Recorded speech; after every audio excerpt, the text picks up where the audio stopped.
Monday, June 20th, 2022 meeting of the Montpelier Design and Review Committee. I will let committee members and staff introduce themselves. Eric Gilbertson, member. Benjamin Cheney, member. Mike Miller, staff. Stephen Everett, member. Martha Smirsky, member. Liz Pritchett, member. Meredith Crandall, staff remotely. Okay, good. So either Meredith or Mike, would somebody like to review the remote meeting procedures? Yep, so I'll be doing that. Let me just share my screen, and some of this is more for, oh, what just happened here? Hold on, I have too many screen share options. There we go.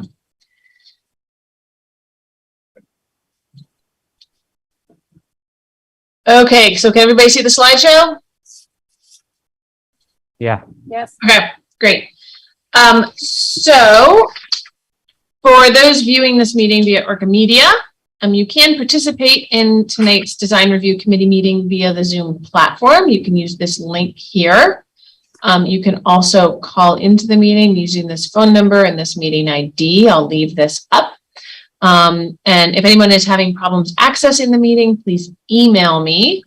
Here's my email address. I'll have the email up throughout the meeting. Right now, we just have JC on, our applicant.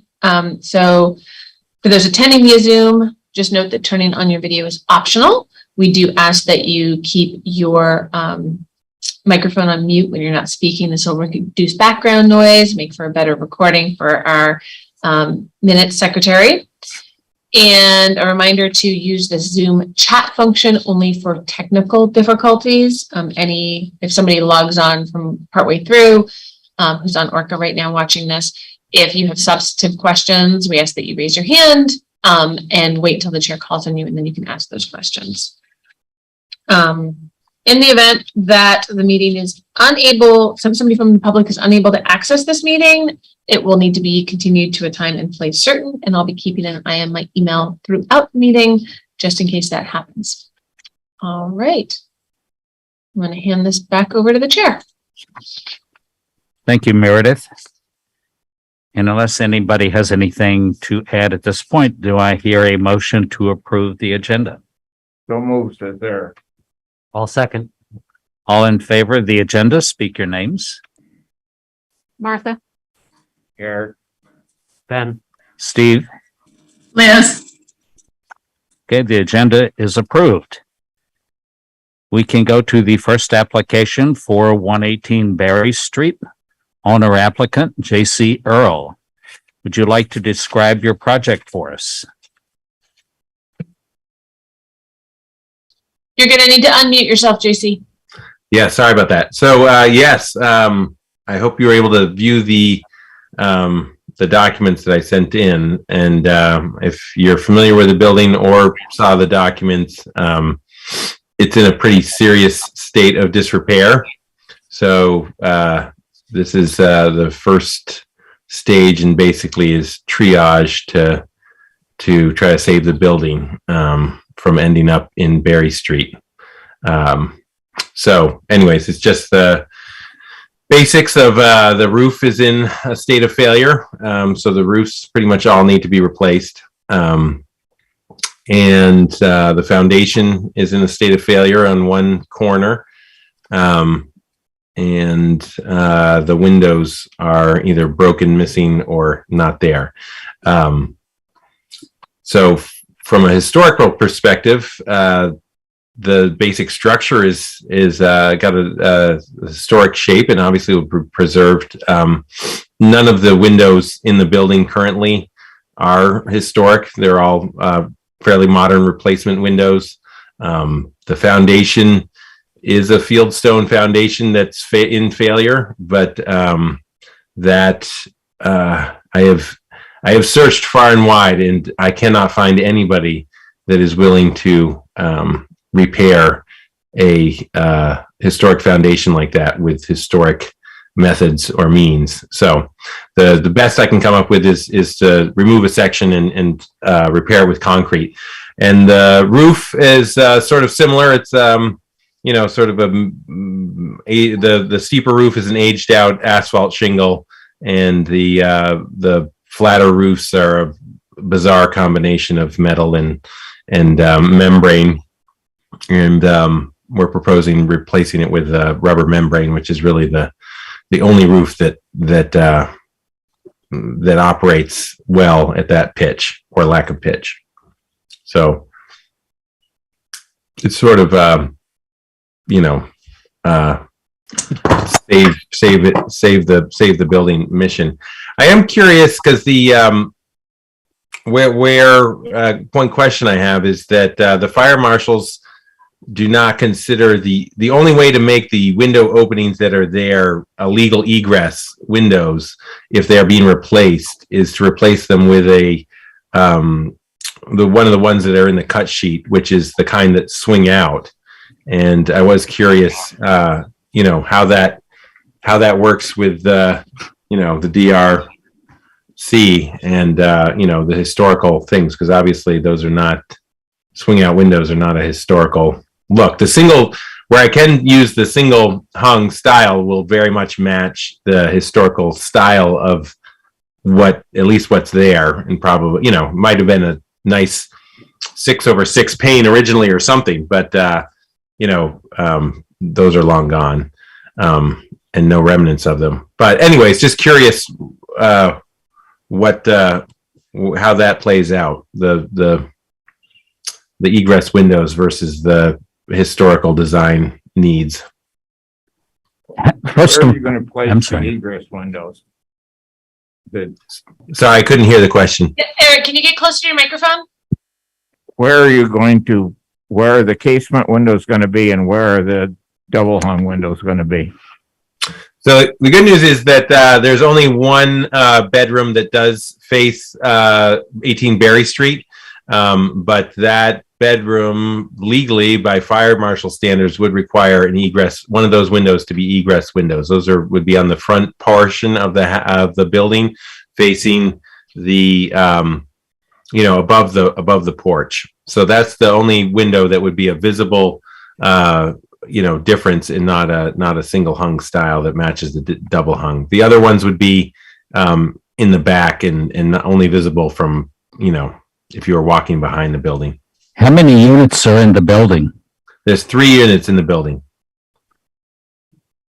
One up, one down, or 2 up, 1 down, or So if you look at the photo of I hope it's clear, the whole photo of the sort of facade, the part that's on the western side is was probably the original structure, and it has more of a gable end facing Berry Street. Right. That section is a 2-bedroom apartment that is a first floor and second floor. And there you go. And so that whole section is one 2-bedroom apartment. And then on the right-hand side, those are 1-bedroom apartments, first floor and second floor, or their own apartments. Okay. And the number of units would stay the same, JC? No change to the units, no change to the layout, no change to the, and you can see in this photo, one of those 2 windows by fire standards would need to be an egress window. And the openings are not large enough to make them an egress window with a double hung style. I'm looking at the picture of the second floor from the east side of the building, Mm-hmm. which shows the upper floor porch. If Yeah. you look at that porch on the second floor where that bedroom is, if you were to go back into that corner above where the stairs go down, is there any chance of putting a doorway in there that could come out to that porch that would satisfy an egress? It doesn't connect to that bedroom, unfortunately. The stairway for that apartment mimics that, so there's no direct access to that porch area. But that is an excellent idea. I was just wondering if that was an acceptable means of egress, so that you could actually egress onto that porch and down the stairs, as opposed to egressing out of a window onto a porch roof? I mean, if it could be accessed, if the stairway didn't go through there. So if you're looking at that picture on the exterior, the stair on the interior, that goes from the first floor to the second floor, mimics the stair that is on the exterior. So Okay. there's no there's no space there that would, it doesn't adjoin, that porch doesn't adjoin the bedroom, even though it looks like it does, because of the cavity for your headroom and stuff. Okay, no, I was just a curiosity question. And Yeah. also looking at that picture and then the picture of the west side of the section of the building with the gable roof, would that have asphalt shingles on it and then membrane only on the low pitch sections? Yes, so the asphalt would go onto the 12-12 pitch roofs you're seeing there on either side. Okay, And that one and that one. And then the membrane would only be used on the porch roofs and the flat roof. okay. That is correct. Can you get the casement window with a divider so it would look like a double hung? I can ask if that's an option, and definitely order it that way if that's an option. I've seen it done on other projects. Yeah, They can apply a surface mutton which gives the appearance of a double hung window. Sure. right, Yeah. right. I have seen that, and I'm sure that, I just I'll have to confirm, but yes, it should be possible. Do you have And- someone lined up to do the work, JC?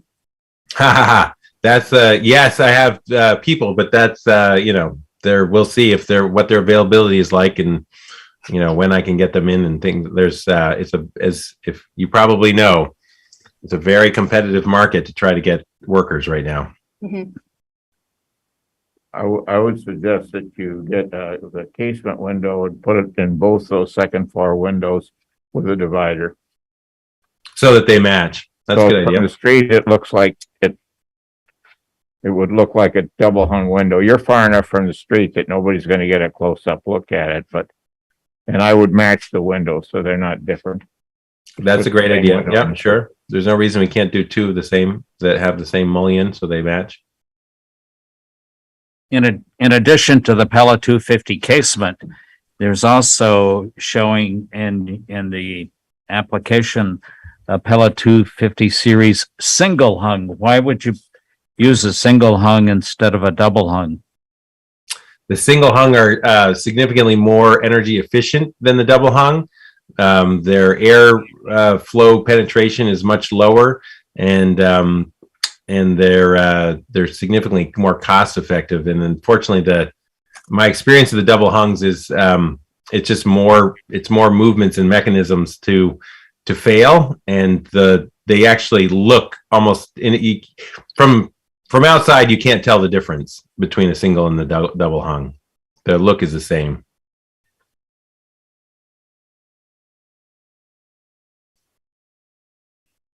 They're just a higher performance window.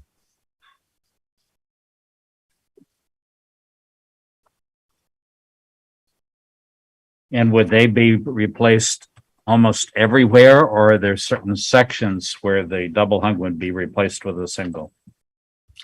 There are a few windows in the building that are functional, and anything that's currently functional and not, what I would leave until the end of its useful life.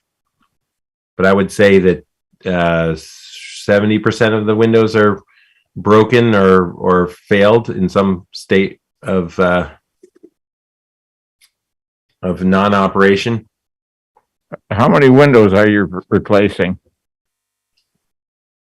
There will probably be, I have to do a final count. I think there's going to be about 8 windows that are replaced, 8 to 9. I got to go through again real carefully and count get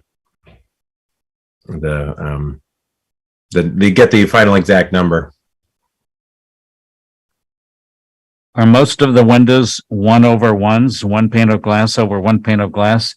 I see there's one that's got, it looks like a 2/1.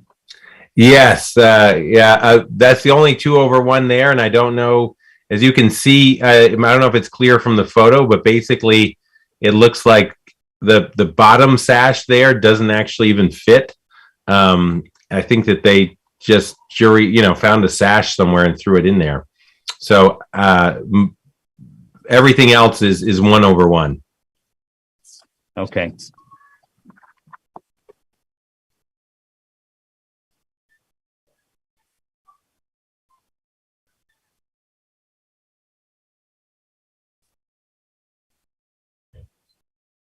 I like Eric's idea of having the two front windows match.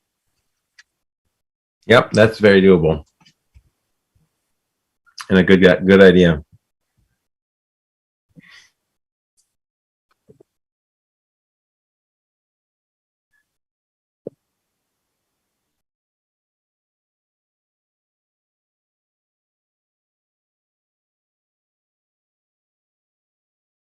Anybody have any other comments, questions, suggestions? I'm glad you're replacing the roof. I think that's about the worst one I've ever seen. It's pretty, I don't know if I've seen a worse one in Montpelier. It's pretty much in complete state of failure and looks like it has been for a long time.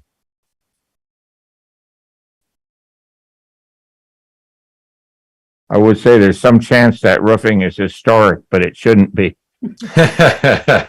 Yeah, good comment. I wish there was another option, but asphalt shingle is not my favorite roofing material, but between the way it would slide onto the membrane roof, if it was something like standing seam or something else, it doesn't, unfortunately, asphalt is the practical solution, even though it's not my favorite roofing material. Does it leak really badly? There are spots that are leaking badly, but surprisingly, that jury-rigged and ridiculous roof is actually holding out more water than it has any right to.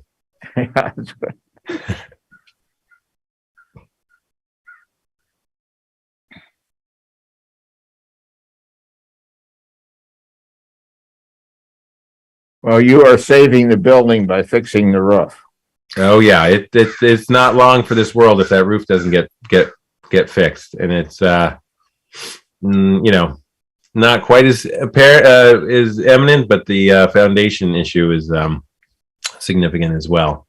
I don't think the foundation will be very visible from the road, just the way it is on the western, beyond the northwestern corner is where it's failed, but just the angle of the way it sits up on that little rise, I don't think it will have a significant visual impact.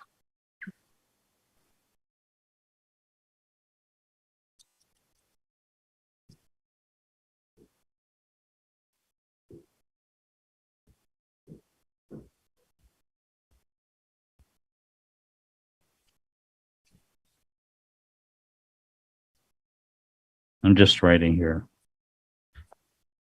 Basically, your recommendation about the casement windows.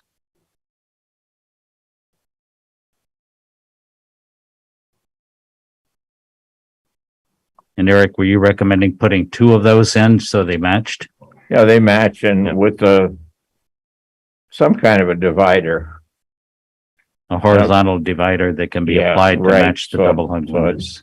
Generally looks like the other windows. Yeah, I've seen them like that.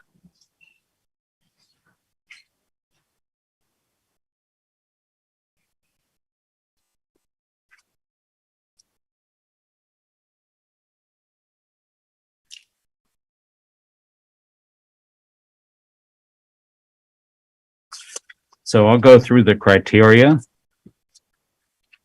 For all projects, exterior design and materials of new construction or alterations of existing buildings shall be consistent and compatible with the characteristics of the existing building or other properties in the district. The removal of historic materials or alteration of features and spaces that characterize an historic property shall be avoided where possible. Character defining features, finishes, and construction techniques or examples of craftsmanship that characterize an historic building shall be preserved. Deteriorated character defining features shall be repaired rather than replaced. In this case, some of those windows are beyond repair.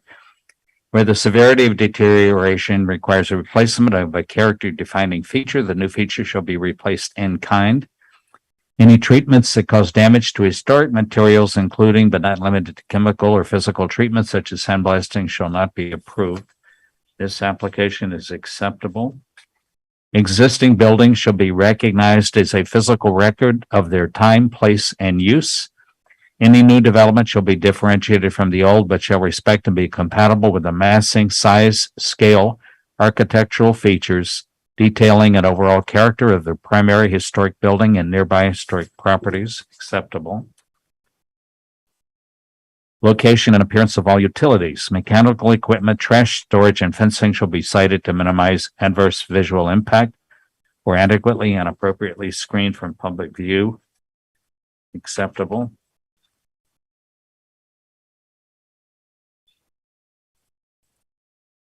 Architectural features, including but not limited to cornices, windows, shutters, fan lights, entablature, trim, and other forms of molding or character-defining detailing prevailing on the existing building shall be considered in the alteration of a building. Architectural features on an addition shall not duplicate but shall respect the original historic building's architectural features. Acceptable. Roof drainage systems shall not hide or obscure architectural character-defining features and shall run adjacent to building corners when possible. Acceptable.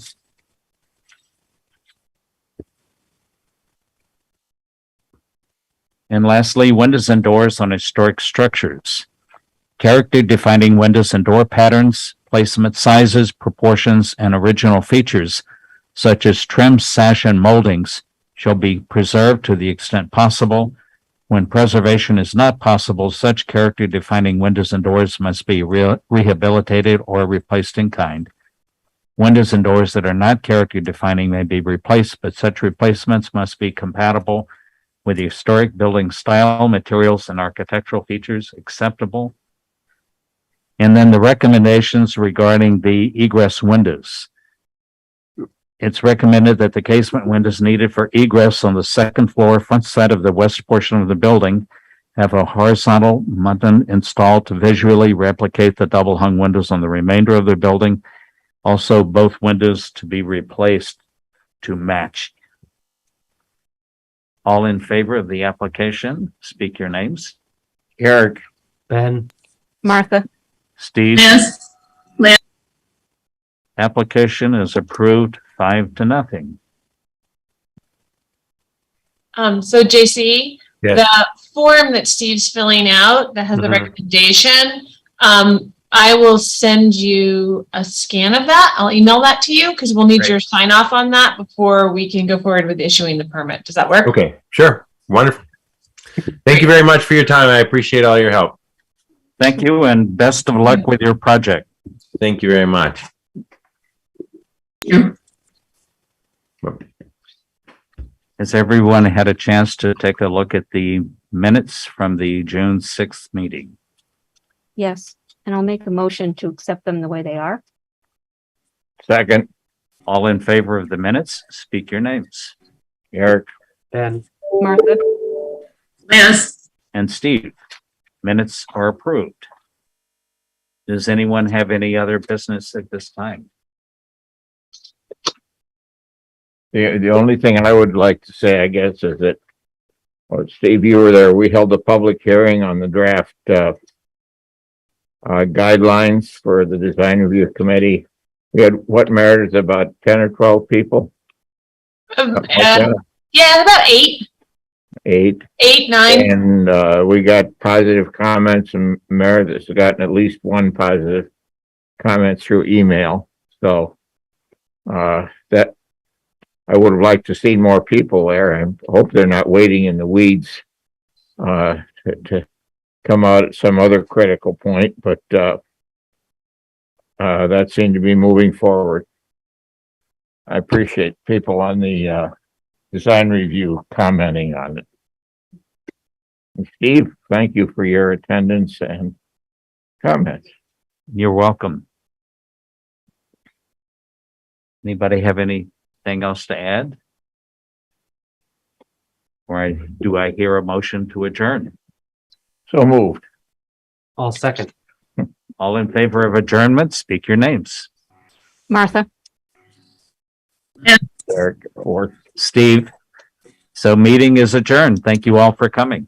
We'll see you on the 18th of July. Okay. Okay.